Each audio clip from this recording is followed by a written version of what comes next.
Hello everyone, welcome back to my channel. आज करने वाले हैं हम क्लास 9th का chapter number 10 Kathmandu by Vikram Seth. Here are some main point of the chapter. In this chapter Vikram Seth अपनी कुछ मेमोरीज रिकॉल कर रहे हैं जब उन्होंने काठमांडू विजिट किया था। काठमांडू नेपाल की ही कैपिटल सिटी है। उन्होंने वहाँ के दो फेमस मंदिरों के बारे में बात की गई है। तो पहला मंदिर है पशुपतिनाथ मंदिर जो कि हिंदू टेम्पल है, और दूसरा मंदिर है बुद्ध स्तूपा यानी कि जो बुद्धिस्ट टेम्पल है। जब विक्रम सेठ चाइना से इंडिया आ रहे थे वाया तिब्बत और नेपाल, तो जब वो नेपाल आते हैं तो उन्होंने अपने लिए एक सस्ता सा होटल बुक करा और वहाँ थकान होने के कारण कुछ टाइम के लिए रुक गए और वहीं सो गए। अगले दिन जब वो सुबह उठे, वो मिस्टर शाह के बेटे और उनके भतीजे के साथ दो टेम्पल विजिट करने का फैसला किया, जिनमें से पहला एक हिंदू टेम्पल था। जब वो हिंदू टेम्पल यानी कि पशुपतिनाथ मंदिर में पहुंचे तो उन्होंने वहां देखा, वहाँ काफी सारे प्रीस्ट है, डिवोटीज है, टूरिस्ट है, काउस है, मंकी है जो कि मंदिर के आसपास घूम रहे हैं। There is a crowd of devotees, जहाँ पे भक्तों की भीड़ लगी है। लोग एक दूसरे को पुश कर रहे हैं, एक दूसरे के साथ धक्का मुक्की कर रहे हैं पूजा करने के लिए। जब विक्रम सेठ मंदिर में पहुंचे तो उन्होंने सबसे पहले एक बोर्ड को देखा और बोर्ड पे लिखा हुआ था कि सिर्फ हिंदू ही इस टेम्पल के अंदर अलाउड है। वहां पे एक वेस्टर्न ग्रुप था जो कि परमिशन ले रहा था अंदर आने के लिए, लेकिन वहां के जो पुलिस मैन थे उन्होंने उन्हें अंदर आने से रोक दिया। तब वह भी मिस्टर शाह के बेटे और उनके भतीजे के साथ पंडित जी के पास जाते हैं और पूजा की थाली देते हुए उन्हें प्रसाद चढ़ाने के लिए कहते हैं। तभी वहां एक नेपाल घराने की राजकुमारी आती है और सब साइड होकर उनके सम्मान में सर झुकाने लगते हैं। ये सारी चीजें विक्रम सेठ बहुत ही गौर से नोटिस कर रहे थे। वो देखते हैं कि वहां दो बंदर फाइट कर रहे हैं और उनमें से एक बंदर भागते हुए भागमती रिवर के पास चला जाता है।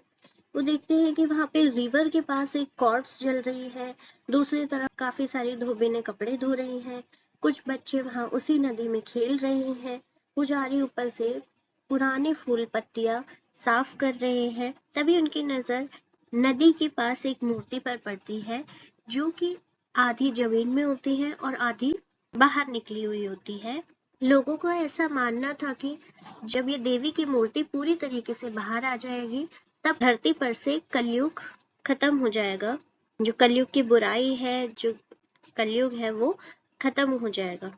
इन सारी चीजों को नोटिस करने के बाद विक्रम सेठ बुद्ध स्तूपा यानी कि बुद्धिस्ट लोगों के टेम्पल में जाते हैं और वहां देखते हैं कि वहां का जो एटमॉस्फेयर है कितना काम है, कितना शांत है। वहां मंदिर का जो वाइट डोम है उसके चारों तरफ रोड ही रोड थी, छोटी छोटी दुकानें थी और उन छोटी छोटी दुकानों पे और कोई नहीं, तिब्बत के इमिग्रेंट्स थे, यानी कि जो तिब्बत से आकर नेपाल में बस गए थे। वहां ज्वेलरी शॉप थी जहां काफी सुंदर सुंदर ज्वेलरीज लगी हुई थी। अब इन दोनों को कंपेयर करते हुए विक्रम सेठ ने देखा कि जहां हिंदू मंदिर में इतनी भीड़ भाड़ थी, लोग इतना चिल्ला रहे थे, इतना शोर मचा रहे थे, वहीं बुद्धिस्ट टेम्पल में बहुत ही ज्यादा शांति है। इन सब के चलते वे बताते हैं कि काठमांडू एक ऐसी जगह है जहां उन्होंने बहुत कुछ देखने को मिला।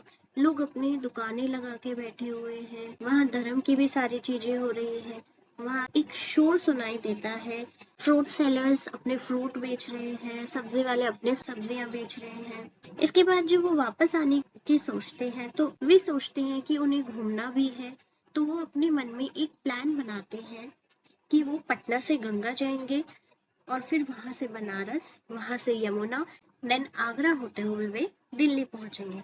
पर थकान के कारण उन्हें ये प्लान कैंसिल करना पड़ा और वहां के नेपाल की एयरलाइंस से उन्होंने डायरेक्ट दिल्ली की टिकट बुक करवा ली। इसी के साथ लास्ट पार्ट में उन्होंने फ्लूट पर ज्यादा फोकस किया है और उन्होंने कहा है जब वो होटल के बाहर खड़े थे तो उन्होंने वहां पे एक बांसुरी वाले को देखा जो कि एक पोल के साथ 30-40 बांसुरी लेके खड़ा है और वो बांसुरियां अलग अलग डायरेक्शंस में है।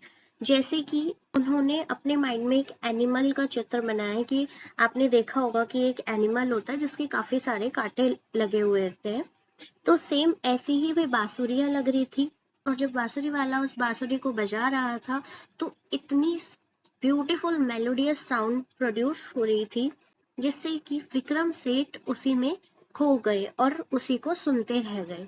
वे देख रहे थे कि बांसुरी वाला बिना शोर मचाए, बिना कुछ कहे, सिर्फ फ्लूट बजा रहा था, और कोई अगर उसको खरीदने आ रहा था तो वो कुछ देर के लिए शांत हो रहा था, देन बेचने के बाद वो फिर से फ्लूट बजाना स्टार्ट कर दे रहा था। तो यही सारी जर्नी के बारे में विक्रम सेठ ने इस पर बात की है।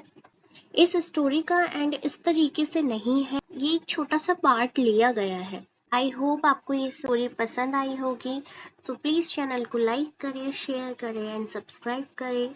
Thank you for watching.